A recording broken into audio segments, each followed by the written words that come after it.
And one of the things we agreed before is that both of you get a chance to set out a positive case for your candidate, something that we never hear anymore because everyone just criticizes the other person. So given that Biden is the incumbent, Stephen, do you want to start us off? Yeah. Why is he good? I think that Biden is a good president because I think that he's shown that he's willing to defend and strengthen our institutions. I think that the United States is only as strong as the institutions that we have.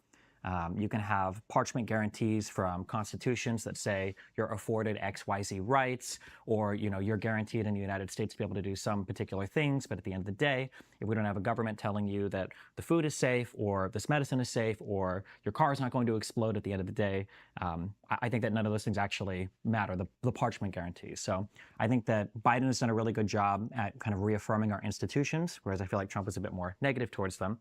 The second thing is I think Biden has done a really good job at being able to actually bring different people in Congress together to pass legislation. I think that bipartisanship is really important right now, considering how divided we are. You've got things that Trump said about infrastructure for 4 years that never got done. The closest we got to infrastructure building in the United States under Trump are tariffs, which are basically just taxes on our own citizens, whereas Biden was able to pass the IRA and the CHIPS Act, which both have fostered a ton of new manufacturing that's been happening in the United States, which I think is really cool because we're finally building stuff again. And then I think that the foreign policy under Biden, I think that our aims right now are a lot more noble than they were under Trump. I think that regardless of your feelings, our participation with supporting Ukraine against Russia or supporting Israel against the situation in the Middle East is a lot more defensible than endless drone wars that we're trying to hide in Yemen, fighting in Syria, whatever other, the photo opportunities with North Korea, the back and forth with Iran, whatever kind of mixed bag of undermining the United States Trump was involved in when it came to U.S. foreign policy under him. So those would be my three big ones. I think defensive institutions, ability to bipartisanly pass legislation, and then more noble foreign policy aims. Perfect. I will come back to you to probe at some of those things. Seb, what's your case for Trump?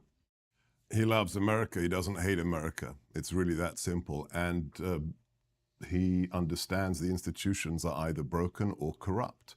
And he's not a member of the political elite. He wasn't in politics for 47 years like the current incumbent in the White House. He is not part of the quote-unquote political elite that clearly detests our nation and Judeo-Christian civilization. There's a reason that working-class Americans from across the nation voted for him in 2016. There's a reason that recently in Harlem, we saw what? We saw a black 10-year-old child chant out, "We love you, Trump," which was then picked up by all the adults around that young boy because they see in that man authenticity. He's not a machine career politician. He's not somebody with 21 shell companies funneling money from communist China, Russia, the Ukraine, into his son's dodgy dealings and then into the Biden family.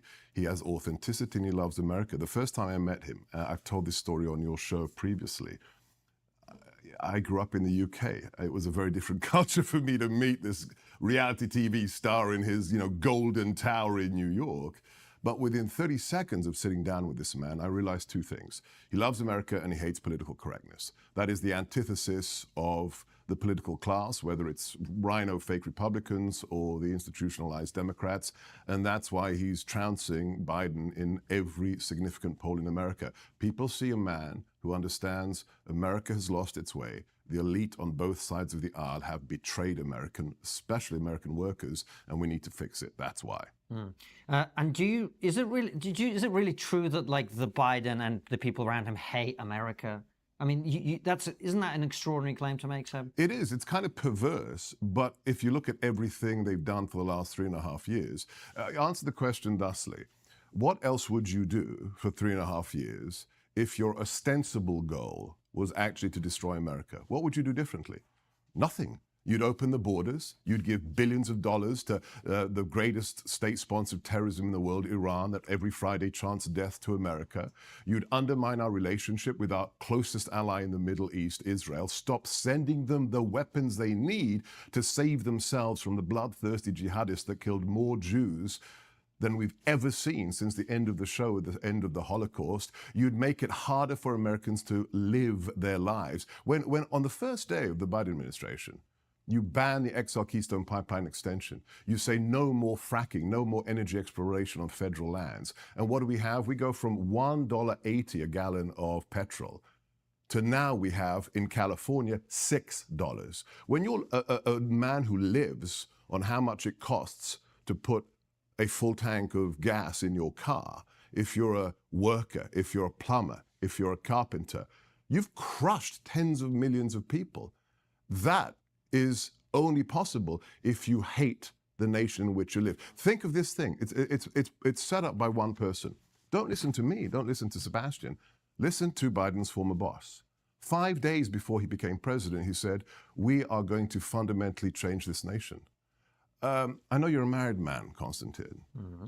Don't tell your wife you want to fundamentally change her because she won't believe you love her.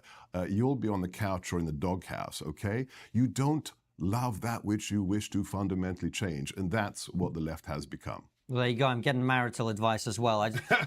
Stephen, there's quite a lot there. I'm going to come back to some of the points you made in your opening and let Seb probe them as well. But there was a lot there. Do you want to come back on that? Yeah, I mean, I disagree with almost every part. I think that I don't think Trump loves America. I think it's pretty obvious that Trump loves himself. I think even Trump fans will admit that Trump is more in love with himself than any other individual entity that exists on this planet. I always think it's really funny. I think one of the most interesting things that happened with conservatives is this idea that they found a common man who's not a part of the elite to champion their causes, and it happens to be a billionaire real estate mogul from New York City that was essentially born with a silver spoon. I think that's incredibly interesting. When you talk about, like, I mean, we could go into family stuff. I think it's interesting that people are so critical about Hunter Biden when Kushner is signing multi-billion-dollar deals with Saudi Arabia, when Kushner was working in... Hold on, but that's whataboutism, right? That's not, like, Hunter Biden could be a bad guy and Jared Kushner could be doing whatever you say he's doing. Those are not... Sure, I'm not. It's not a whataboutism because it's not a defense of Hunter. I think it's more remarking that it's interesting what conservatives that are fans of Trump are selectively skeptical of. That if Biden had created a position in the White House for his son Hunter to work under, and then he had sent his son to go and negotiate on behalf of the United States, and then afterwards his son was signing multi-billion-dollar deals for companies that he worked with, this is like Burisma, but 100 million times worse because it's in the official capacity as a government worker while being related to a president who didn't divest. I guess all I'm saying, sorry to interject, I really want you to get the time. But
that argument could be played the other way. If Donald Trump had a son like Hunter Biden who was doing what Hunter Biden did, everyone on the left would be outraged too, right? So you could play many people on the left talking about Kushner that much, considering how crazy those deals are. I mean, people have talked about it less. It's true. Sure. Anyway, whereas for Hunter Biden, I mean, Marjorie Taylor Greene has pictures of him in Congress. I don't know if you saw that.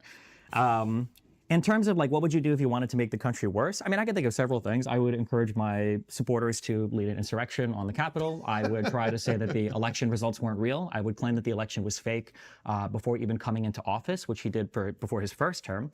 I'd probably start to gain notoriety or popularity in the political world by suggesting that the current president was born in Kenya, not the United States. A lot of people forget, but that's how Trump initially picked up his popularity. It was with the birth certificate stuff with Barack Obama.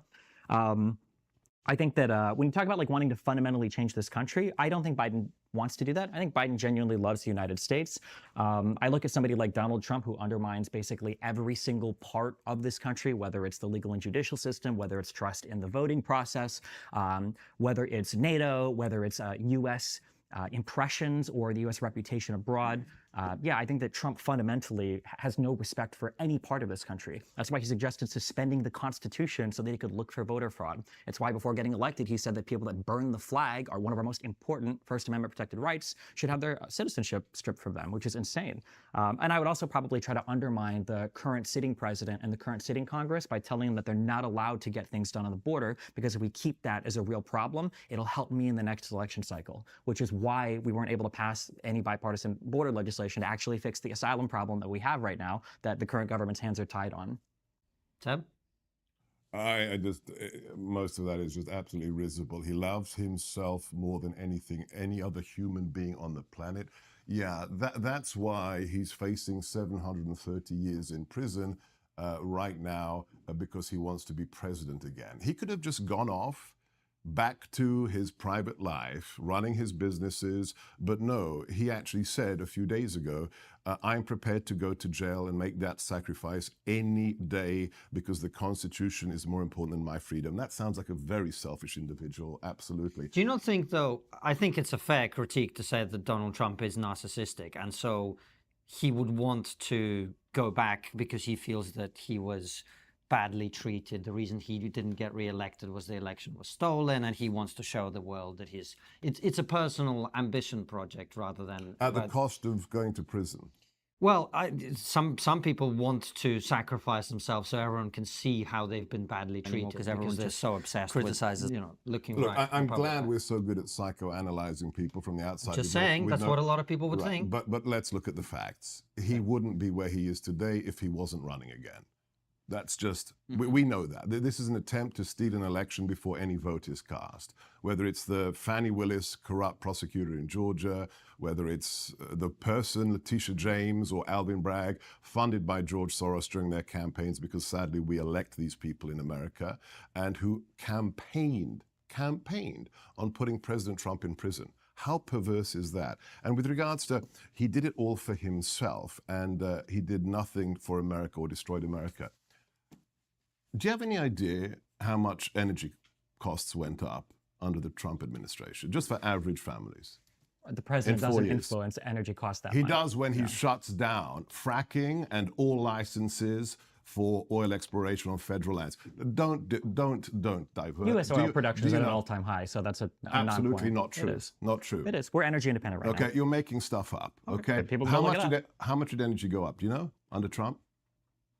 Are we counting the last year under COVID when the entire world was slowing down? Over 4 years, how much did energy go up? Do you know? I'm not sure. 4%. Do you know how much has gone up in the last 3.5 years under Biden? I'm not sure. 28%. Who's destroying America? So, but that's also a global trend. Inflation but also isn't it's just a function of affects. what we created. When we were in the Trump administration, for the first time in our history, we were net exporters of energy. Think about what that does for the lifeblood. An economy requires energy. I know it's a scary, evil thing for the left, but oil and gas is how you run an economy. It's how you get food to people. So when we became the first time ever a net exporter, or talk about the other aspects of the economy, we had the lowest unemployment for minorities in the United States since record keeping began, and the lowest unemployment for women for 70 years. Look at what we have today. I mean, it's absolute. The fact that most families in this nation cannot handle a $500 emergency. They don't have $500 worth of cash. That's why Harlem is shouting, "We love you, Trump." I don't know if you saw President Trump after he had to leave the court last week. He delivered pizzas to the firefighters in Manhattan. It's really interesting to watch that video, not just of how he was received by those people who run into fires to save Americans. One of the firefighters actually audibly says in the background, "Save us, Mr. Trump."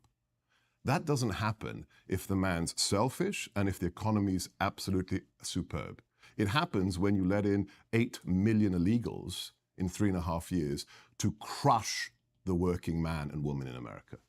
Stephen, even as a fair observer, you would have to say, and feel free to come back on the points Seb made as well, but the immigration issue the illegal immigration issue seems to be much, much worse under President Biden. Would you agree with that? Yes, we're facing unique issues right now, yeah. under Biden. So why would you want to re-elect a man who has allowed this many illegal immigrants in, despite the fact that I think it's fair to say the vast majority of Americans agree that this shouldn't be happening? I think that when it comes to border stuff or immigration stuff, I think that most of the disagreement, I think for America, I think we generally agree on most things for what the immigration policy should look like. The problem is we have a very unique problem right now at the border relating to asylum seeking, and the federal government's hands are tied in terms of how you can deal with those people. So with the way that the law works right now, if you're an illegal immigrant and you come up to the border, you see that like the encounters have gone up dramatically. Well, so is the actual catch rate of people coming in. Like, not that many people are sneaking past the border guards. The reason why is because you don't have to actually sneak into the country anymore. You just have to show up between a port of entry, or maybe even at a port of entry now, and go, hey, I'm here to seek asylum. And once you've done that, it's like a get out of jail free card, and you're basically, they have to take you in, they have to process you because of how the federal laws on the books are right now. And then because we don't have enough judges to actually go through all the cases, you're given basically a slip. You're saying, hey, please show up for your trial, and then you basically release them into the country. Some people will try to say that like Biden does catch and release, or we have like a catch and release law. But we don't really. It's like a combination of pretty complicated things on the books for how we deal with asylum seekers. Now, Biden and the Democrats in Congress wanted to deal with this, but Trump was literally telling Republicans in Congress, do not touch the border issue. That's why the bipartisan bill that Republicans had largely approved of a few years earlier got completely shut down, because Republicans don't want to close this issue. Again, in classic Trump fashion, which is putting Trump ahead of the country, we didn't do anything about the border because Trump was telling Republicans not to fix a particular issue because he wants to win re-election. That's an issue that Biden and the Democrats tried to solve, but we couldn't do it. And look, I want to hear Seb's answer to that and other things you're about to say, but just, I can tell you someone, look, I was born in the former Soviet Union. I don't live in America. I can promise you this unique set of circumstances that you're talking about, like every other country in the world, pretty much except Western Europe, is able to have a border, right? You can't just turn up to the border of Russia or China and like walk in and then be like, oh, can I please? That's not how it works. It's not, look, the idea that a country has a border has not been controversial for very long. This is a very new thing. And the fact that the number of people has skyrocketed since President Biden was elected, you can't put that on the Republicans.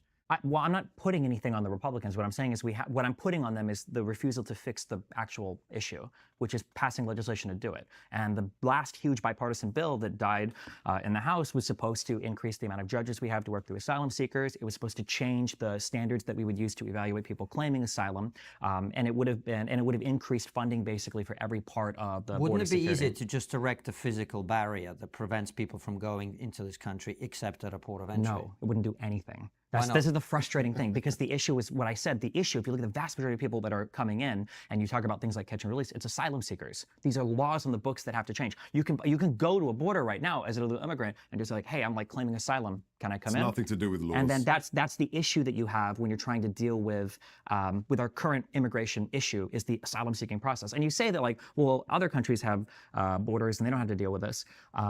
When the Syrian refugee crisis happened, I'm sure you remember, because I think it was probably a big motivating factor for Brexit, even if it was in the background. There were tons of refugees that were streaming into Europe, and there was a huge crisis. You saw a lot of right-wing parties gain popularity because of how unhappy people were. In Sweden, you've still got residual issues relating to those immigrants. You had the AfD rising in popularity in Germany. You had Marine Le Pen becoming popular again in France. Oh, I totally agree with you. But the problem is that all of those decisions about letting those people in, they were political decisions. And that's why people are frustrated, because the decision to allow 1 million refugees into Germany was a political decision, after which Angela Merkel admitted that multiculturalism doesn't work. It's not like the countries failed to have a border. It's that politicians choose to create a situation where millions of people flood into the United States. I agree, but that's the choice that Trump and the Republicans have made right now, when we've said, hey, we can change this with bipartisan infrastructure, or with bipartisan immigration legislation. It was on the books. It wasn't on the books. It was a bill. It was ready to be passed. It would have addressed all of these issues. But Trump told Republicans, do not pass this bill. I need this as an election issue. And he didn't, even though this bill had, I wish I could remember the name of the Republican that had co-authored this, but this is like basically a Republican-authored bill that would have fixed all of these problems. I want to give you more time on the other points. But I will say one also, just one quick thing. We're truly honored to be partnered with Monk Debates, the place where the world's leading thinkers debate the most Biden come in after Trump's horrible mishandling of COVID. It would be nice if we could actually get a Democrat to come in and run a clean 4 years instead of cleaning up the mess of the last conservative and then still trying to compete on things. Seb, obviously you heard my interjections about immigration, and I think they're fair, certainly from my perspective. But the one thing I have also heard, including from many Republicans who might be mutual friends of ours, or people who are high up in the Republican Party, is that Donald Trump is playing politics with these issues right now in order that he has a better chance of winning. Do you accept that? No, I don't. Let's talk about this canard that the left wants to fix this. And they had legislation that a rhino, fake conservative, sponsored in the Senate. The legislation stated that if you sign this into law, you will allow at least 5,000 illegals into America every 24 hours. Of course, we're going to say that's garbage, that's insanity. The idea that they, in good faith, want to fix this. Let's just look. In preparation for today, I called up the former Commissioner of Customs and Border Protection, and I asked him, what is the situation like? Let's just talk about one statistic, because 8 million illegals, it's hard to even fathom. In the last 3.5 years, they have intercepted 47,000 felons at the border. These are criminals coming into America. That is a 99% increase over our 4 years in government. Let's just say 100% increase. Besides that, they found 160,000 felons, convicted felons, in America, including 4,700 murderers and 8,000 gang members, one of whom murdered a beautiful 22-year-old nurse.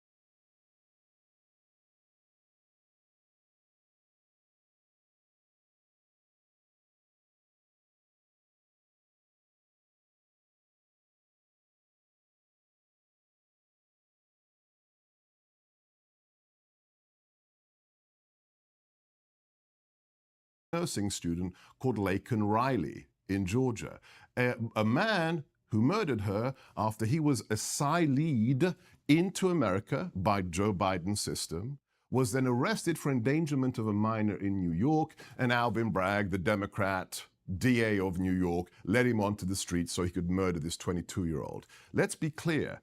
They created this. You're right. It's policy decisions. My parents were real refugees, real asylum seekers, because if my dad had gone back to the land of his birth as an escaped prisoner from a communist prison, he would have been shot on sight.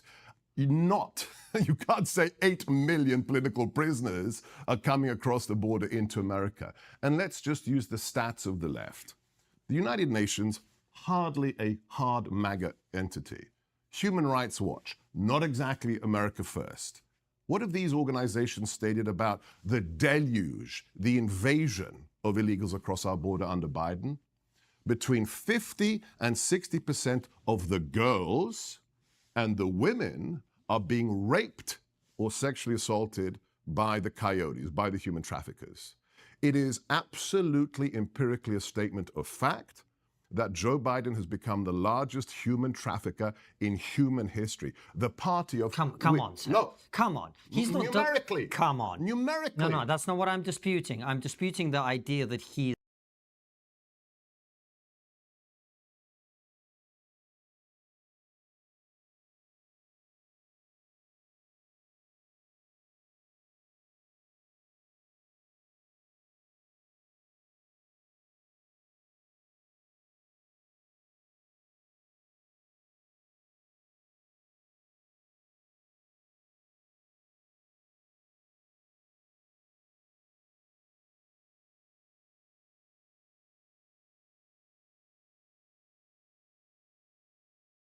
is a human trafficker. Totally. His policies. It's happening under his watch. His decision. Let's talk about what he said. No, hold on. But he's not a human trafficker. He is. That's ridiculous. His policies have made his government empirically, you can't argue with 12,000 illegals a day. 12,000! To call someone a human trafficker implies they're doing it on purpose. Come on. They are doing it on purpose. I'll tell you why. Because they are so bigoted and so racist. Remember, this is the Democrat Party, the party of the KKK, the party of the Jim Crow laws. This is the party that, you know, whose activist murdered the first Republican president, Lincoln, the great emancipator. This is the DNA of the Democrats. The Democrats are so fundamentally bigoted. They believe if we let in millions of illegals because they're brown-skinned, because they're black-skinned, when we amnesty them and give them naturalization and citizenship, they will vote for us because of their skin color. This is CRT at its core, critical race theory, and that's why they're doing it. This isn't an accident. You don't open the borders an accident. You know that. And this isn't because of humanitarian stuff. Let's talk about why it's happening technically and why he is the largest human Finish the trafficker. point, and then I want to say something. How do these people come into America? Do you know what CBP-1 is, Stephen? CBP-1 is the app that illegals download on their way to America. It's funded by you and me, by American taxpayers. They're sitting in Mexico. They're sitting in the Dominican Republic. They're sitting in Afghanistan. And they download an app where they pre-clear themselves. You tick a box. I am Mickey Mouse and I'm an asylum seeker. When you cross the border, you say, hey, I'm registered, and you're let into America. That's deliberate, Konstantin. That's not accidental, that's deliberate. And these people aren't political refugees. Okay. Why didn't you build a wall when you had the chance? We tried to, and we were stymied consistently. You know what President Trump had to do? This is the insanity. The protestations from the establishment were hysterical. We had to repurpose DOD funds and say the border is actually a national security issue if you've got terrorists coming across the border. We had to repurpose national security funds to build the border and buy the steel to build the wall. And that took us over a year. What does Joe Biden do? He comes into the administration, and the steel members that we had bought to secure the border, he sold them for scrap iron. That's why it's deliberate, and that's why he's a human trafficker. The talking points are funny.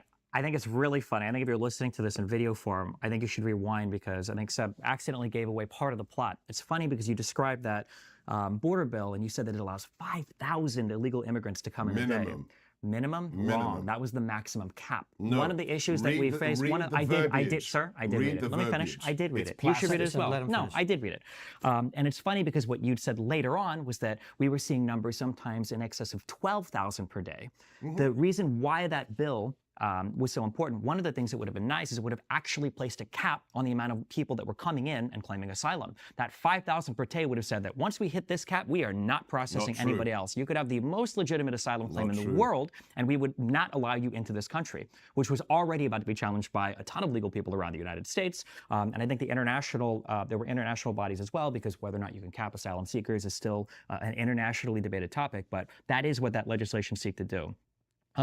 If you feel, again, so passionately about the border, why didn't we pass any bipartisan infrastructure or bipartisan immigration legislation? Why did Trump shut it down? Because you have to have the other side acting in good faith. You can say that, but you did. If you really truly believe that the other side is at fault, then it seems like you need a candidate besides Trump because Trump wasn't able to get anything done when he was president. You just said it yourself that Trump had to repurpose DOD funds to do it. Trump had a larger margin in Congress. Trump had all three branches of government and accomplished less than Biden did when it came to legislation, when it came to the border, when it came to infrastructure, when it came to foreign policy, when it came to almost every single aspect of running this country. And Trump was the one that came in saying, I'm the business guy. I can bring people together. I can get these things done because I know how to get people to work together. And all I hear from people once Trump left office was, well, the deep state got me, and it was the other guys, and I couldn't do anything, and I had to take money from the DOD to do it, and I couldn't figure anything out, and blah, blah, blah. And now that he's out of office, supposedly running for America, despite the fact that what he's really running for is so that he can pardon himself from his crimes and be immune from, hopefully, state charges, what he's really running for, is to save himself. And that's why he didn't care about the border. That's why he tries to continue the border problems. He wasn't able to fix it when he was in office because he's more concerned with his reputation than actually bringing people together to get anything done. I don't understand how So even if you believe everything that you've said, that asylum seeking is an issue, that illegal immigration is an issue, even if you believe that these are issues that are brought by Democrats intentionally and they're destroying the country, which are all ridiculous claims, Donald Trump is not the guy to fix them because he already proved that he couldn't do it once. All right, so we can go back and forth saying, I read this, I read that. Look it up for yourselves. Everybody can do that, okay? I just want it to be common sense. Does anybody with a straight face have the capacity to say, yeah, the Democrats are strong on the border and immigration and Trump isn't? I mean, it beggars belief. It's risible. It's risible. That's one of the weaker points Stephen made, but I think a very strong point that he made right at the end, and the one I'd like to hear you answer is, Donald Trump, you say, didn't build the wall because there was a lack of support from the other side. They were not acting in good faith. Okay, well, you think there's going to be more good faith after he gets elected, let's say, in 2024? Right. I'm not sure it's the good faith that's the problem. He seems to paint President Trump. No, you said this earlier. No, but let me just unpack it in terms of what's possible and what isn't. I said this when I was in the White House. I said it after I left the White House. Donald Trump won the election despite the GOP, not thanks to the GOP. I mean, this is the oddity. I mean, this is what Americans forget, and I find it funny that I have to, remind Americans who were born here, unlike me, a legal immigrant, that Donald Trump, the American people did something utterly historic in 2016. Because prior to that, every chief executive, from George Washington to Obama, was from the same class.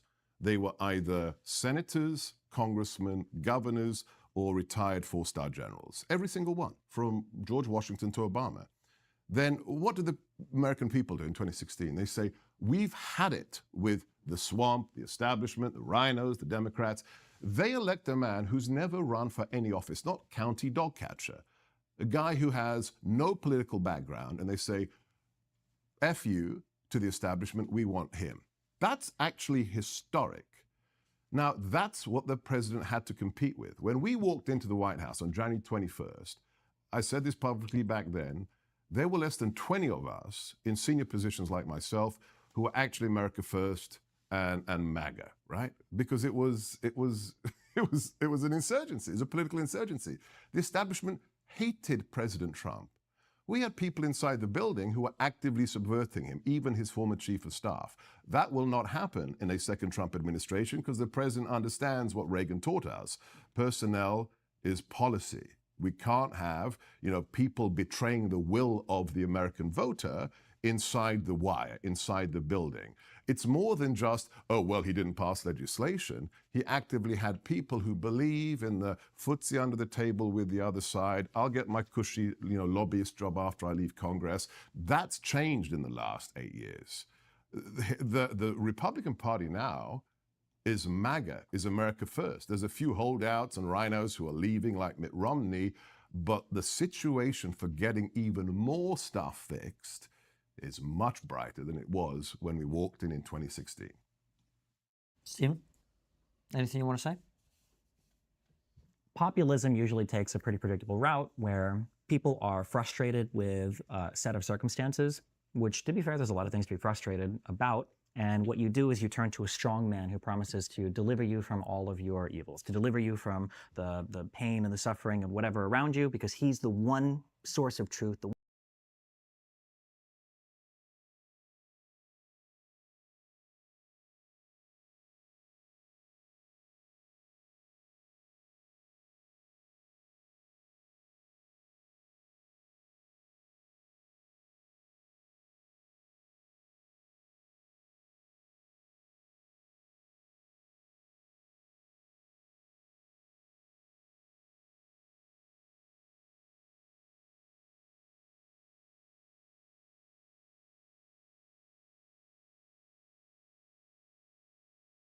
one source of goodness, the one guy that can get the job done. That's what Donald Trump sold himself as when he came into office, and like every populist, he came in, he overpromised, and he underdelivered. Trump failed on every single conceivable metric when it came to being a president, besides, and I will admit, he is very funny. He's very funny, he's got good stage presence, and he can work a crowd. That's why the nicest thing... The economy was pretty good during his period until COVID hit. The economy was good, but I mean, like, you can Google markets, you can look at indicators, like everything had been hitting all-time highs since 2013 under Obama, right? Ever since the economy crashed after 2007 and started to recover, that same recovery happened under Trump. And it was happening with pretty low interest rates, and it was just a carry on from Obama's administration. People will say, well, the economy was really good under Trump. What did Trump even do?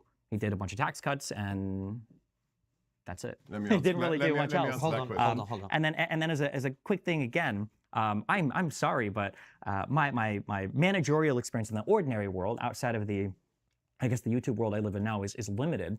But I was a supervisor in a restaurant. If I was given a shift and all my tables were dirty, and my manager comes in and she sees my restaurant, it's my ass. I'm in trouble. I can't say, like, well, these employees were working against me and these guys didn't show up and these guys didn't call in. She said, okay, well, you're getting paid the big bucks. It's your responsibility. You're the leader there, right? When Trump was coming into office, because I am an ardent capitalist, the only redeeming quality I saw was, well, okay, he is a business guy. So at the very least, maybe he's got some comprehension in terms of how to get people with different opinions to actually work together. And he is the most divisive leader in like all of U.S. history, or at least in recent U.S. history. The idea that, you know, even his former chief of staff was against him, like that's a point in favor of Trump. These are your people. You're nominated. How is it that every person that's worked with him, how is it that his former attorney generals, his chiefs of staff, his personal friends, his personal lawyers, when you have this many people around you that are saying to the rest of the world, don't trust this guy. This guy is no good. I don't work with him anymore. I don't trust this guy anymore. Like, at what point do you look at him and you're like, okay, well, maybe it's not actually the deep state, every single institution, all of the media, all of the world, all of academia, and all of the politicians against him. Maybe it's just kind of like a bad person who's not very good at getting his job done. This is, it's like you live in an alternate universe. I know you're on YouTube and that those are your qualifications. But We're all on YouTube, Seth. No, I'm not. No, I'm not. I've been banned. I've been banned on YouTube, right? So, you know, I take that as a mark of honor. I'm on Rumble. So this idea that he failed at everything. Yeah, that's a great description of Joe Biden, from mortgage rates to inflation to the price of energy to surrendering in Kabul to the invasion of Ukraine to October the 7th. Yeah, massive successes in the last 3.5 years. Let's talk about my bailiwick. Let's talk about national security. We had been told by our predecessor, Obama, that ISIS, quote, is a threat we just have to get to learn to live with. Can't be solved, just going to live with it. When we came into the White House, President Trump got the lawyers out of the way and unleashed JSOC and Delta Force. Within 5 months, the caliphate of ISIS was gone, kaput. China, we initiated a trade war with China. We facilitated the rise of NATO to such an extent that under President Trump's presidency, defense spending shot up by $400 billion inside NATO. The guy who was going to destroy it actually saved it. Then we look at, the Middle East, 5 peace accords in less than 4 years. These are meant to be That has made my whole day. That's like crazy sweet, considering Stephen's like a bit of an idol. Not to sound creepy, but a little bit of an idol. But I think that's the same for everyone. I think we're all a bit into his work. Oh, I might turn my microphone up.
Oh man, of course. I'd be keen Yeah, I'd be super humbled, crazy humbled by that. I'd probably get a little bit too nervous though. But whatever, man. If he says that can be of any help whatsoever, I'm here for it. 100%.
Oh, my pleasure, dude. And I always do a poor job. I still haven't figured out the perfect way to like articulate what I'm doing while I edit. So I know at times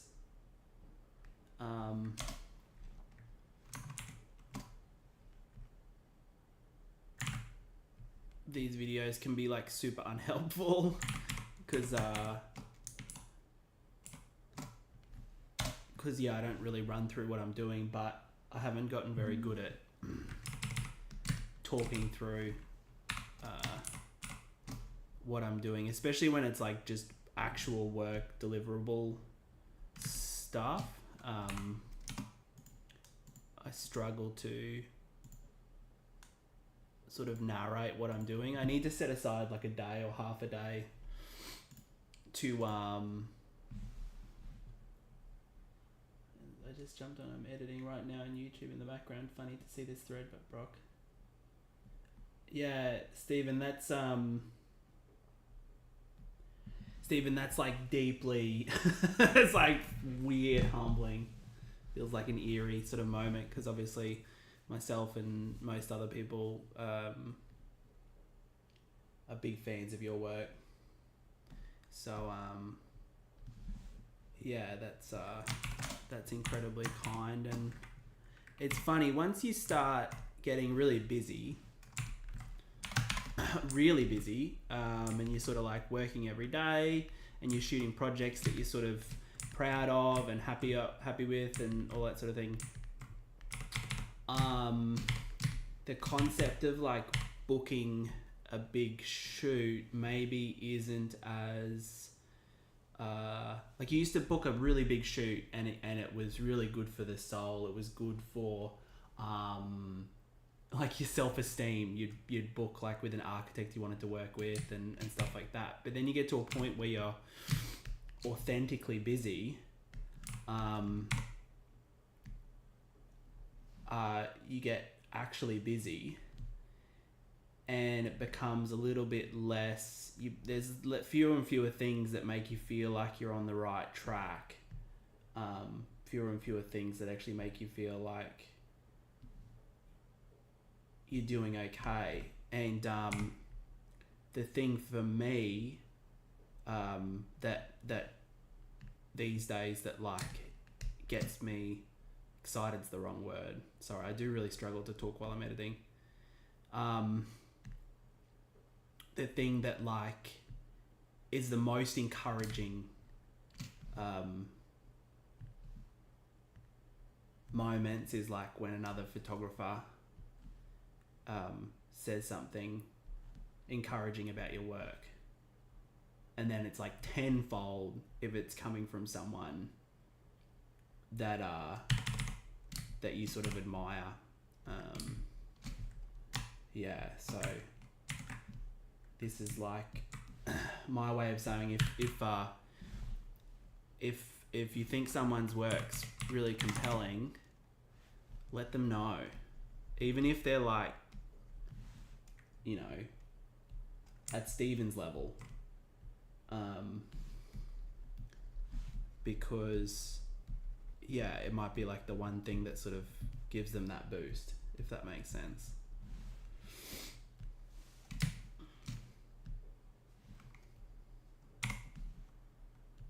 I do promise I will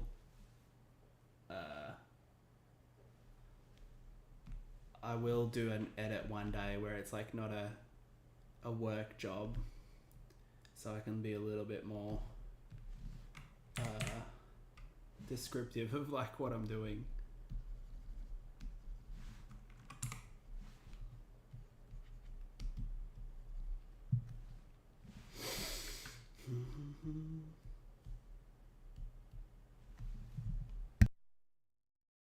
Failures for us. Let's look at the international environment. Under Obama, Ukraine, Crimea, taken. Under Biden, again, a second invasion, hundreds of thousands of Ukrainians and Russians dead. The largest loss of Jewish life since the Holocaust in Israel, and then the absolute surrender and betrayal of the Afghan people in a withdrawal that made Saigon look like a small incident. These are supposed to be the successes. And as to this, oh, he's the most divisive. It's so peculiar, but It's funny you say that. I talked to a couple of photographers who I like hugely admire. A guy down in Melbourne, Sean Fennessy. And I actually like the mystery of not knowing how he does certain things. There's a particular look to his photos that I kind of know has something to do with gradient maps or some sort of really intricate what's the word I'm looking for, like color grading technique, but there's like an ambience to his photos. And I could ask him, I could 100% ask him, and Sean's such a nice guy, he'd probably tell me. But I've just decided I like the mystery. I fucking love the mystery of it, if that makes sense. So I see what you're saying.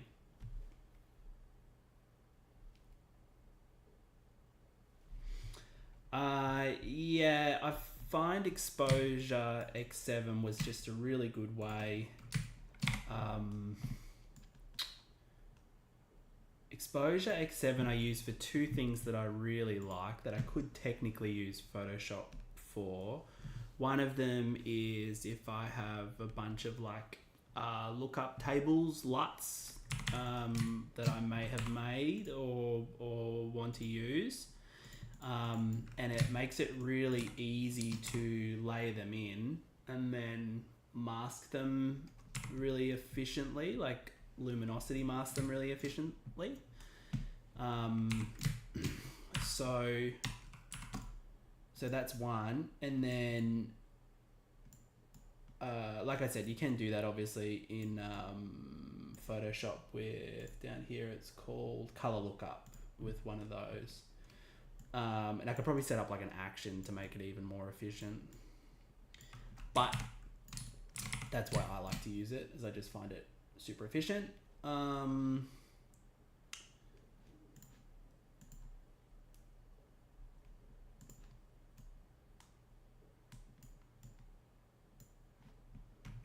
Yeah. Oh, and the other thing is like lens flares and haze and stuff like that.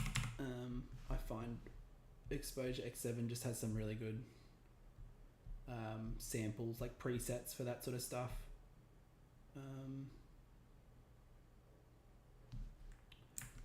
Yeah.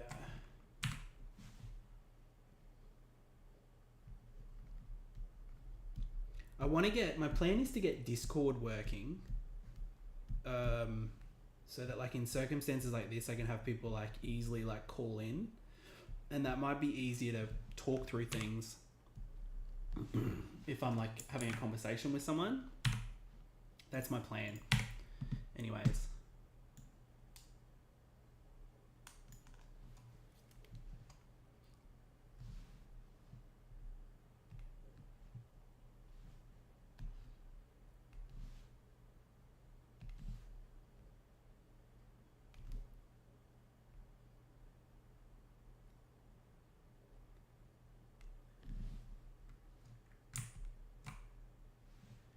Kind of funny. I'm a bit of like I do worry about these streams when I run stuff in the background. I'm a pretty big this is so silly because I'm an Australian. Why should I care about American politics? But regardless, I'm like a pretty massive Joe Biden dick rider. I'm a Biden head. But then when I listen to like debates like this that has someone who's like super into Trump, I worry that someone's going to tune in to just that part, like open it up to this guy banging on about Trump and think, holy shit, Brock's like a crazy whatever. You know what I mean? You know what I mean.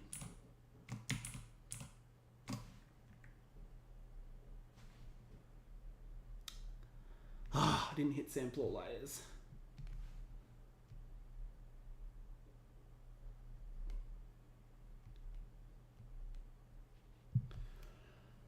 Oh.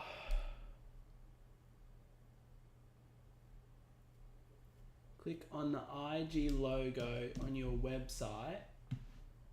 Oh, someone actually sent me through another thing that needs to be fixed.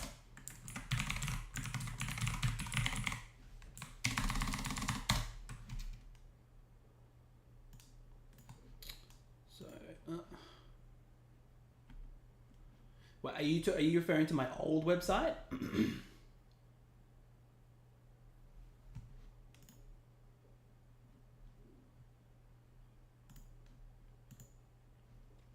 Because that might be true about my old website. I've got a new website now.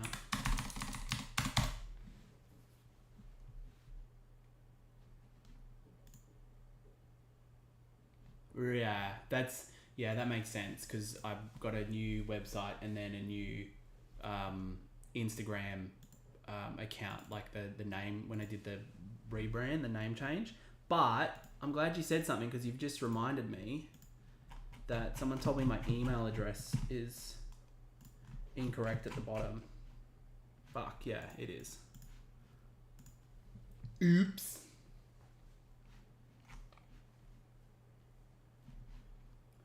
So, I want to edit. So, I'm glad you brought it up anyways, because it's hello, not hell. There we go.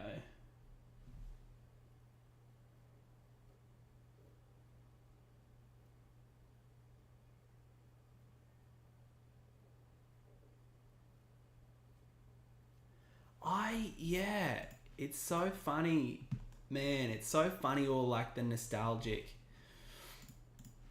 I will just say as a side note, I'm sort of fortunate here in Australia as a leftoid, as a liberal cuck, or whatever they want to call me. Almost all architects and interior designers are like very far left leaning. So it's sort of fortunate that it just so happens that my philosophies and stuff kind of line up with my industry, at least here in Australia. But it's funny, as you say, Peter Mollick, it's so interesting, like all of the names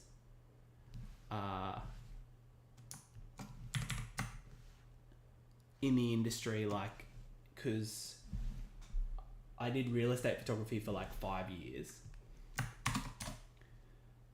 So we were all on that, like, I think I remember finding him through like that photography for real estate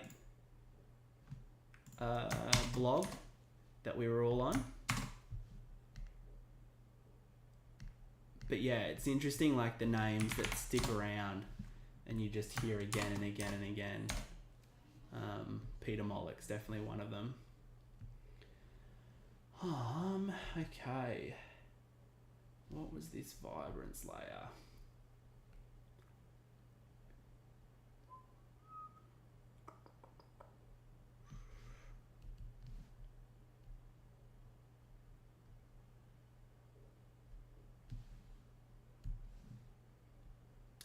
I think what I'm going to do now is I'll broadcast the fact that I'm streaming live, maybe less,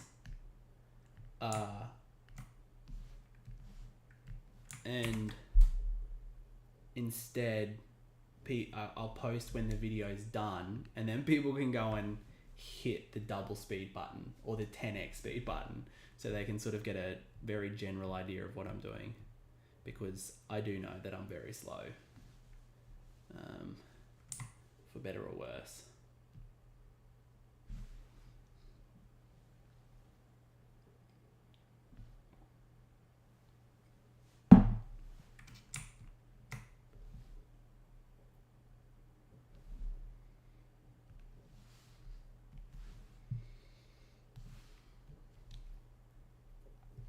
Do I need to do any frequency separation?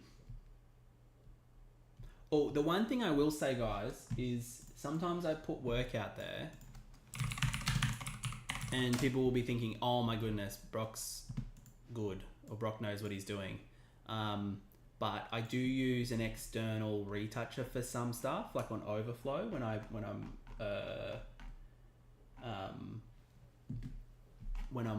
I'm working a lot. Like here, so this is Scott Ruddick, and this is literally on his front page of some of my work. So like that's my photo, that's my photo, that's my photo, that's my photo. That's my photo. And he does some of who I think is probably the most exciting photographer in Australia at the moment, Kieran Murphy. He does some of his editing as well. Yeah, so the thing I will say is like some of my work is done by Scott. Oh yeah, awesome, Stephen. Yeah, he's fucking incredible. Yeah, he's a magician. I have fallen into traps before where like, yeah, no, I will say he's just incredible. Where was I going with that? Yeah, no silks at all, no silks or scrims or anything. I've never used one before whatsoever. I just we're very fortunate again in Australia at the moment. Like gigantic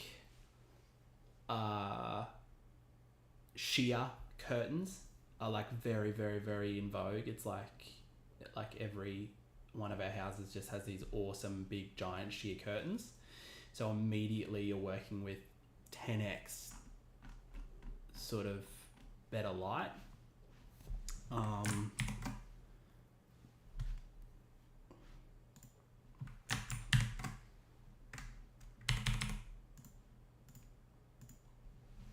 So yeah. Oh man, I'm sort of rushing through these, and because I'm talking as well, I'm not really paying attention. Okay, bloody boy, that's what it was. I did not meant to click that. Yeah, I just wanted to say that because I didn't want anyone to think like what if you like some of my work and you don't like some of it. What it could end up being is that it could end up being Scott's edits. Some of them could end up being Scott's edits, and then the ones you hate are the ones that I edit. So just bear that in mind. It's very possible. But we try to tie our stuff in as close as possible. Okay, I'm gonna add some grain in the shadows. Who's honking? Oh, I got a package, and I don't want to get up. Oh, I don't want to get up because I'm in sweatpants. I'll be back in a sec.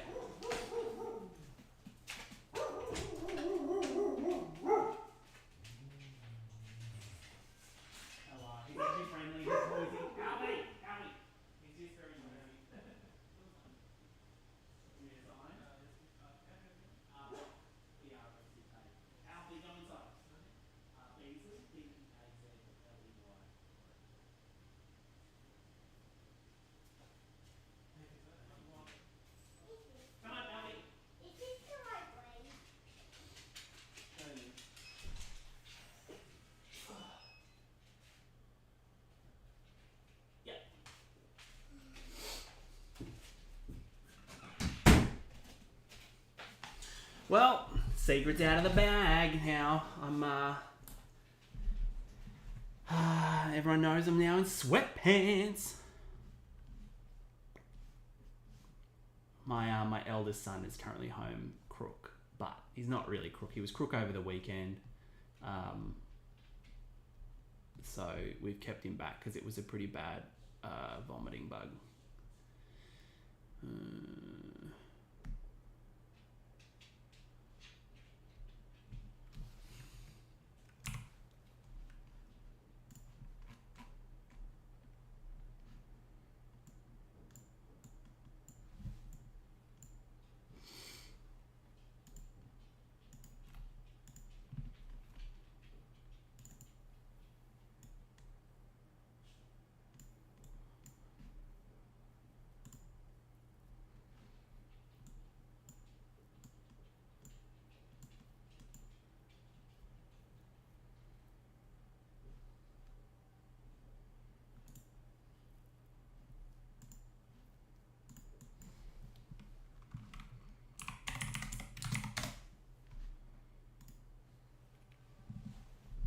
True.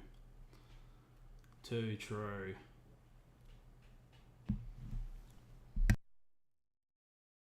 But I find it incapable, I find it impossible to remember my former boss giving speeches in front of iconic locales such as Independence Hall in Philadelphia, bathed in red fascistic light, with Marines standing flanking him, labeling half of America extremists and fascists, and preaching to us about white supremacy in his State of the Union address. That really brings us together. This is the man who told us, Biden said on his inauguration, I'm going to bring you together by calling half the nation white supremacists, when the real racist problem in America are the Democrats on the campuses saying death to America, from the river to the sea if you're Jewish. That's the left today. Radicals who hate America. I go back to my original point. And then this strange idea of populism, using this label as a smear, some kind of pejorative.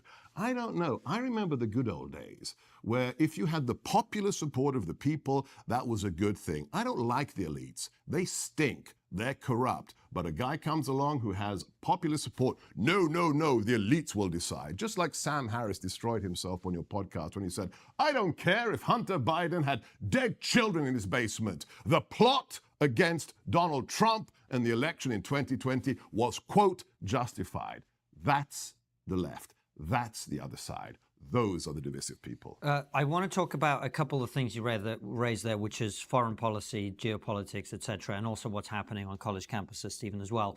I would like you, before I go back to Stephen, to address you the one point that he made, which I think is worth exploring, which is, we say this guy knows how to get things done, and you say you had all these people in the White House and elsewhere who were working against him. What about what Stephen said, which is he just seems like an asshole that annoys everyone and people can't work with him?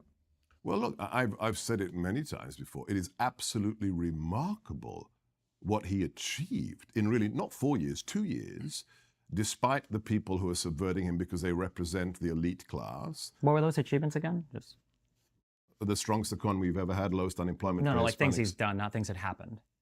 What do you mean? What's the difference? So, like, if I stand outside and a tree grows, I wouldn't say that I grew the tree. Oh yeah, you if I said planted the he seeds for the did, tree, he I would did say, nothing yeah. in regards So I to was the curious, economy. like, what are Yeah, things I'll he's give done? you the example. You said Okay. he did nothing with I said he did tax cuts. not his responsibility. When we came into the White House, the president had a modest goal. He said, "I've had it with the growth of the state." You know, the burden on the average American. 60% of businesses are small businesses in America. I want to get the monkey off the back of the guy who has the family company.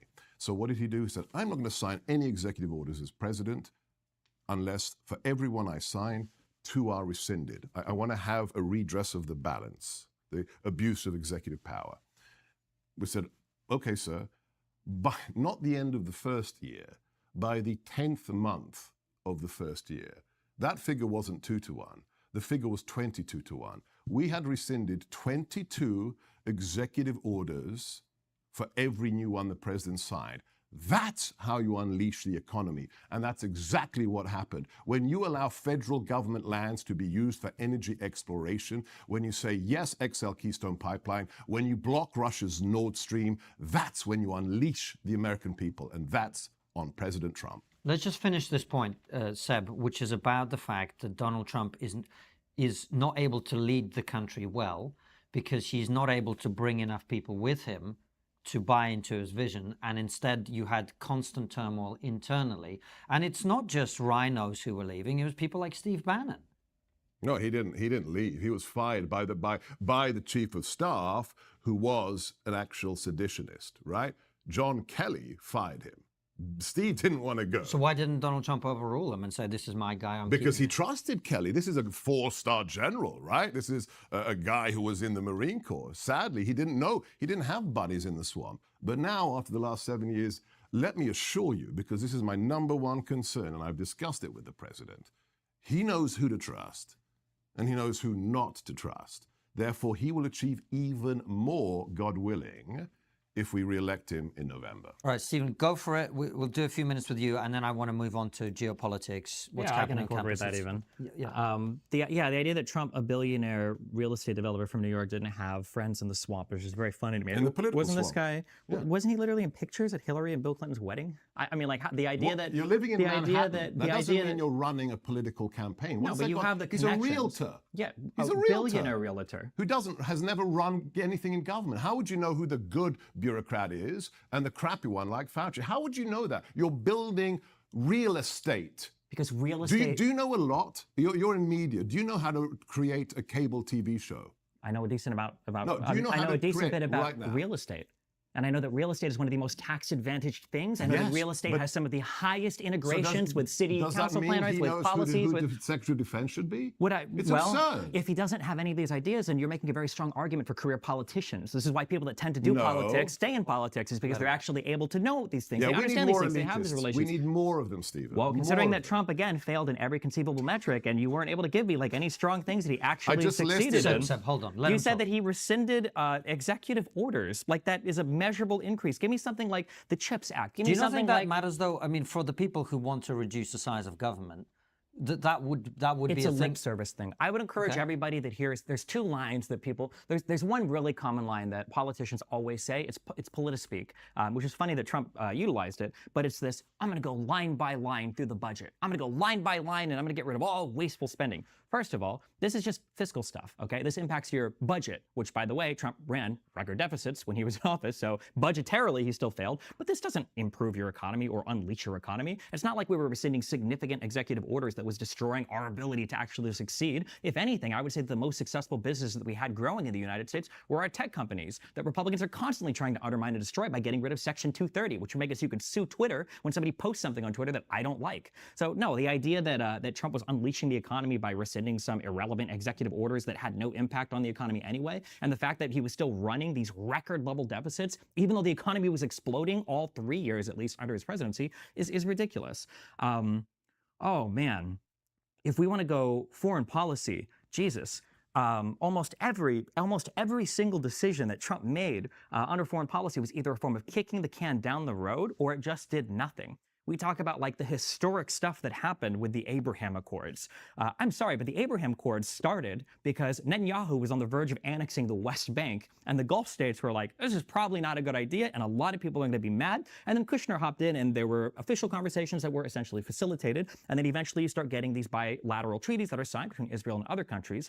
But these bilateral treaties did something very important that's happened with other treaties with Israel, and that is that they undermined the Palestinians. They didn't include them in any of the conversations. So when you look at what happened on October 7th, and then you look at Biden, you go, man, this must be Biden's fault. It's like, okay, well, didn't we just have a historic round of talks with countries in the Middle East? How is it that the Palestinians were excluded yet again from these talks, you know? And the idea that Trump was some strong partner in the Middle East when in 2019, Iran literally was shooting drones and missiles over into Saudi Arabian refineries, and the United States stood by and did nothing. Or the idea that we're going to stand here and we're going to say, oh my God, in Afghanistan, we pulled out and we abandoned our people. One, that timetable was sent by Donald Trump. he had a round of talks called the Doha talks that happened with the Taliban, and the Afghanistan government was completely excluded from those talks. When Biden came into office, we'd already been drawn down to historically low numbers in Afghanistan. We had almost no military presence left over there. When Biden came into office, basically the only thing left to do was to follow through on Trump's timetable, which was to pull us out of Afghanistan.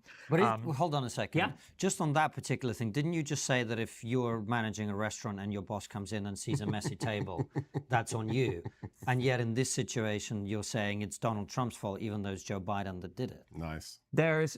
It's not nice, and I'll explain why. If you take over a new... I'm just trying to be fair. No, that's fine. Be fair. No, it's a good question. It's a good question. If you take over a restaurant and you're the manager of a restaurant, you've bought a business, and somebody comes in and they say, hey, I'm going to sit here with me and 20 friends, okay, because that's what we're going to do. And I go, well, no, that's bullshit. And they go, well, actually, you bought this restaurant and we signed a contract with your last boss that gave us the right to do this for a year. Well, if you buy a business, generally you also inherit, along with the assets and liabilities, prior agreements you've signed as well, or the previous owner did. With the Doha agreements, we were on a timetable to leave. Now, could Biden have increased the troop presence and fought against that withdrawal? He could have, but then at what cost? Remember, it only takes 1 or 2 attacks against U.S. soldiers by the Taliban to have the United States thinking like, well, shoot, do we need to stay there for another 10 or 20 years? I agree that the pullout could have gone better. I think that there were people that should have had the opportunity to leave that country that worked with us, that should have come out, that didn't get that opportunity. But like compare that to say, because remember, this is done under a Trump timetable. What is Trump's excuse for abandoning the Kurds that we fought alongside in Syria to a Turkish onslaught? There was no excuse for that. There was no reason for that. But he did that with, I don't even know, because he said, well, I don't want to be in the Middle East anymore. And then he obscured all the information relating to Yemen drone strikes that we were helping Saudi Arabia with, as opposed to Biden, who said we're no longer going to participate in the Saudi-led coalition in Yemen, which was, I think, an improvement. We axed the Iranian nuclear deal, and then we replaced it with nothing. I guess ostensibly that's supposed to keep Iran from pursuing nuclear weapons. We had historic photographs taken with Kim and our leaders for nothing, I guess. I've heard Sebastian claim in the past that they stopped ballistic missile testing. That's not true. That you can literally go on the Wikipedia and read test after the dates. Pence and I believe Tillerson were both complaining about those talks because literally nothing got done in North Korea. Every part of Donald Trump's foreign policy, it was a disaster. Well, let me give you a narrative that is popular with people who probably don't agree with you, which is that the main thing about Donald Trump is that people around the world, and I can tell you this is true, people around the world feared and respected him. They didn't like him necessarily, but they feared and respected him. And the fact that you have Iran-backed people from Gaza committing October 7th, the fact that Putin felt able to invade Ukraine, the fact that China is getting more muscular on Taiwan, this is a sign of the perceived weakness of the United States under Joe Biden. And you can take that at whatever level you want, all the way through to sitting down across from Joe Biden and going, this guy can't finish a sentence. If we want to say that the United States has a weak foreign disposition right now, I think I would probably agree with that. Okay. But I don't think it's because of Biden. I think it's because of how divided we are internally. And I think when you look at a country and you see that they're like fighting with themselves, like okay, well, let's come over here. I wrote a whole book about that, so I definitely agree with you. Because like when I look at any of these particular issues, and it's easy to kind of like paint a story if you just like name some things and you don't really dig into them.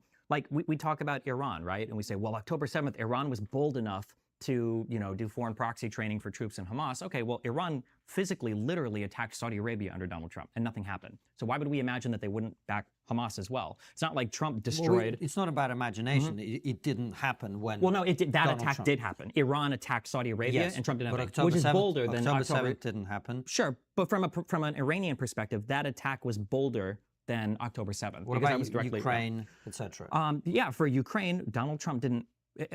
The Crimean Peninsula was inhabited by Russian troops the entire time. Donald Trump didn't do anything to stop that. Donald Trump didn't care about that. It's not like Putin pulled anything out of there.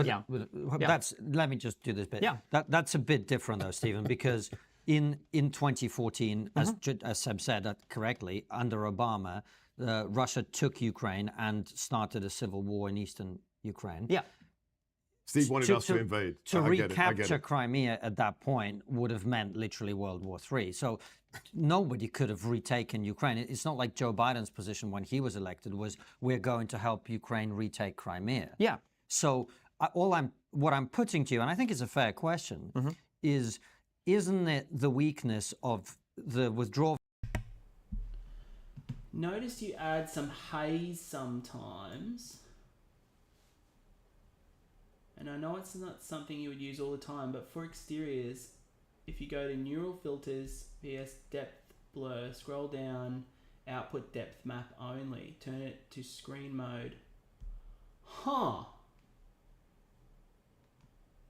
That sounds actually really cool. Because usually when I'm painting it in, I am trying to like fake, I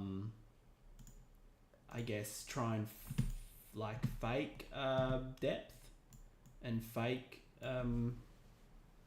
sort of a depth of field and like layers and stuff. So that's actually pretty interesting. From Afghanistan, I think we'd both agree was calamitous. Whoever's fault it was, that's where the debate was. Signaled weakness to other people who wanted to capitalize on that. Yes, I agree with you, the internal divisions in America contribute to that. But ultimately, isn't a large part of this the signaling of weakness that invites challenge? No, because again, I would say, pointing to Ukraine, it's not like Russia stopped their military activity in Ukraine because of Trump being in office. That the invasion just hadn't escalated yet to where they were doing a full-on actual on-the-ground military invasion instead of the more subversive stuff they were doing in the yeah. Under Trump, post the 2014 taking of Crimea, and once the Minsk Accords are in place, there was no hot war going on in Ukraine. There was still the civil war in the southeast. That war has been raging for like 10 years. The conflict, you think there was a total... Didn't those Minsk agreements last for like months? Minsk 1 and 2? No, look, I have a lot of family in Ukraine. It's a region I understand very well. Post the Minsk Accords, there was no hot war going on. For how long? Well, until the invasion, basically. Until the invasion. It was pretty stable. Now, I'm not saying there wasn't the occasional people, but it was broadly, there was a ceasefire in place. People were not killing each other en masse. I can tell you. I'd have to go and I would look that up. He's out of his depth. Out of my depth. Okay. I mean, we can focus on the Middle East more if you want. But yeah, no. I don't think that. I mean, Trump. We talked about NATO. I think that Trump was constantly like NATO skeptic on the international level. I think a lot of people expressed a lot of fear for that. Well, he wanted other nations within NATO to contribute their fair share. Yeah, their military percentage of GDP which funding, they were not doing, and he was saying we can't continue with NATO if America is the only country that's actually paying its way. Sure, but the idea that the leader of NATO would be publicly undermining NATO and saying we might have to pull out or stop if people don't. I think there are more diplomatic ways to pursue those conversations. He never ever once said he was going to pull out forces. You just make stuff up, Stephen. You've got to stop it. Like there was hot fighting in Ukraine. Focus on the issue. Come on. No, this is important. Give us the facts. Because this is an area where you can win if you want. Tactics. So give us the facts. This is tactics. He just floods the zone with stuff that's false. Let's address this. Let's talk about it. We can go claim by claim if you want. Well, that's what I'd like Seth to do. That's what I'd like Seth to do. When we were in the White House, and you know this, as opposed to what Obama did, Obama, after the invasion of Crimea, the jewel of Ukraine stolen, what did Obama do? He sent blankets and night vision devices. If you don't believe me, look it up. Blankets and night vision devices. When we came in, I don't understand this. Stephen's positing that we should have invaded. I've never said that. Oh, well, there was land in Ukraine that the Russians controlled, and Trump didn't do anything about it. What? He want intervention? I didn't know you're a neocon, Steve. Did I say that? When we got into the White House, did I say that we should invade anybody? You said that Trump did nothing about the land taken by Russia. I said that Russia didn't run away from Crimea. They didn't fear. And you Russia said the operations were continuing. Garbage. There were no military operations in Crimea, in Ukraine, or on the border. Crimea was captured. The whole thing is a military operation. There were no military. Constance is right. There was no hot war. You're just making stuff up. When we came into the White House, we deployed Javelin shoulder-launched anti-tank weapons to Ukraine so they could defend themselves. And for 4 years, it's interesting, the diminutive KGB colonel did nothing. The idea that, I'm going to kind of explain away what happened in Afghanistan. Let's break Afghanistan down for a second. Yes, there was a timetable for President Trump, but it was conditions-based. If the Taliban hadn't met those conditions, there would have been no withdrawal. I was part of those negotiations. Let me tell you, there would have been no withdrawal without those conditions having been met. Instead, because he wants a photo op for the anniversary of 9/11, I mean, what a cynical. Biden wants an anniversary, 20th anniversary photo op that I won the war in Afghanistan. So 13 of our servicemen are murdered by ISIS at Kabul airport. Thousands of Afghans, also our interpreters, are left. You see a plane take off with hundreds of people hanging on the fuselage. And how do they leave? Oh, we're going to get the military out and then we'll somehow get out the civilians. The rank dilettantism for the photo op that you don't even leave from Bagram, which is a military air base you can actually defend. You go to KIA in Kabul, indefensible, and you have a complete circus, well, not a circus, a tragedy of a surrender. And then Putin goes, okay, lads, rev your engines. We're going to invade Ukraine. Then Hamas says, ooh, yeah, let's kill hundreds of Jews on Israeli soil. That's on Biden. And so let me put an argument. I'm curious for that. What were the conditions based for that Afghanistan agreement, for the Doha agreement? What were the conditions that you feel like the Taliban? Name a couple. What were some of the conditions that you feel like? Control of Wardak province had to be stabilized. We had to have Herat have less Iranian influence. I'm not going to go into any more details because they're classified, Stephen. Okay, what you're saying is just not true. One of the big reasons why that pullout was so catastrophic is because the Afghanistan army wasn't. You can read all this. There was a huge report that was done by the United States analyzing the failures for why that fell so fast. And part of it was because the United States had negotiated away some of the land that was previously controlled by the Afghanistan government to the Taliban. And we didn't even tell the Taliban about that. So the Taliban would roll into cities and say, by the way, we agreed to this, and the United States said we could have this. And at some point, the Afghanistan army was like, screw this, and they just started to end whole retreat and from these areas. So, but yeah, let me put a challenge to you, Seb. You mentioned giving javelins to the Ukrainians, etc. I mean, as you well know, and by the way, it's interesting that even though we're all three from different kind of ways of seeing the world, actually on Ukraine, there's quite a lot of agreement in this room, ironically. But there are a lot of people on your side who've bought this idea that this is Ukraine. The reason the war in Ukraine happened is that Russia was provoked. It was provoked by the expansion of NATO. It was provoked by the giving of weaponry to Ukraine. So what would you say to the people who say, well, yeah, Donald Trump gave stuff to the Ukrainians and that's why Russia invaded?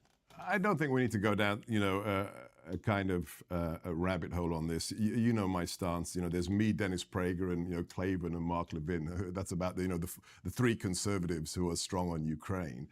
We reject the Tuckerite isolationism, the neo-Buchananite isolationism. But the whole, you're the expert. You're the guy who translates Putin's speeches immediately when they're given.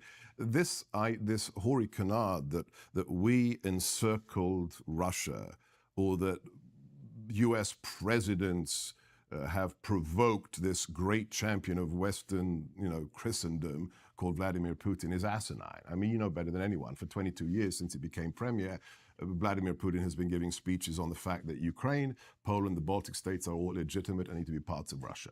He's been planning this ever since he, walked into the palace in Moscow. Can I ask a personal question? I'm curious. Or not personal, personal politics. Last year, I was introduced to monetary metal. Open an account. Christian values better, or doesn't submit to the woke mob better, and that maybe it is their right to own Ukraine, and the U.S. provoked that? It bothers me that there are such voices on the putative conservative right. I have come to the conclusion they're not numerous, and they have nothing to do with my former boss. Let me tell you a story about that. We've heard for 7 years, still, Hillary was doing it a few days ago, that he loves Putin and Russia collusion. One story. It's so amusing that there are people who are such experts on the Wagner Group now, right after the fake coup. We were experts on the Wagner Group in the Trump administration. We informed President Trump very early on that there are 300 Wagner Group special forces guys running around the Middle East destabilizing the region. We weren't neocons. He's not an interventionist, but he's not an isolationist. He's the perfect balance between the two. And he said, what? Putin's got hundreds of guys running around the Middle East? That's not good. I'm not going to invade the Middle East. I'm not an interventionist. But he told Secretary Mattis, kill them now. 4 hours later, every single member of the Wagner Group Special Forces deployment was red mist. What did Vladimir Putin do?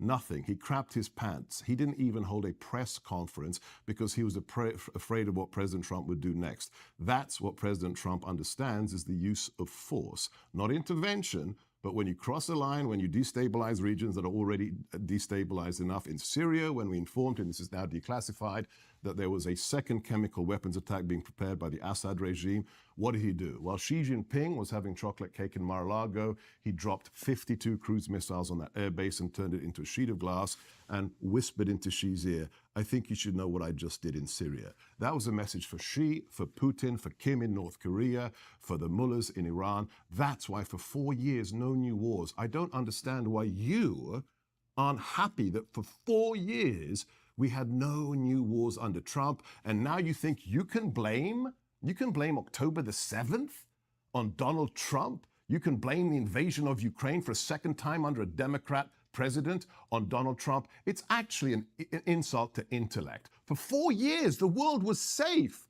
And now we have a world on fire. But yeah, the guy who's in court today in Manhattan, it's his fault. It's laughable. Anything you want to say? Both the situations are just completely and totally misrepresented. The attack on the Syrian airfield, they had advanced warning of that attack. There were no soldiers there. They did chemical weapons. Trump said, we're going to bomb your airport. This is when we're going to bomb. We'll give you a little bit to get out. And then we bombed it, and that was it. That was like business as usual. The idea that was some huge, strong show of force is hilarious. No chemical weapons were used again.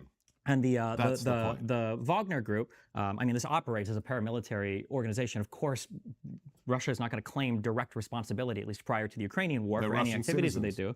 That's fine, but Russia is not going to claim, Putin's not going to claim personal responsibility over any of their... He didn't even hold a press conference on 300 Russians being killed. Of course he's not, because it's the Wagner Group. That's the whole point. You've also, always got an excuse. Also, the people that were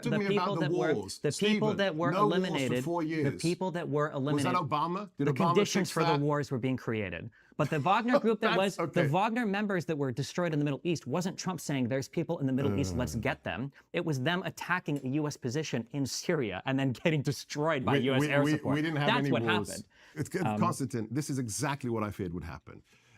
This is Alice in Wonderland, through the looking glass.